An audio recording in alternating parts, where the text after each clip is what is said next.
central Wisconsin, northern Sheboygan County, and east central Wisconsin until 5:15 p.m. At 4:20 p.m., a severe thunderstorm was located near southern Lake Winnebago, or 9 miles northeast of Fond du Lac, moving east at 35 miles an hour. Hazard, 60 miles an hour wind gusts and quarter-size hail. Source, radar indicated. Impact, hail damage to vehicles is expected. Expect wind damage to roofs, siding, and trees.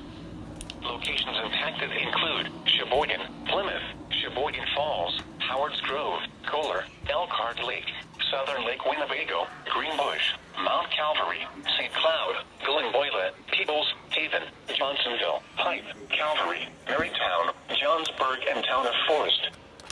For your protection, move to an interior room on the lowest floor of a building.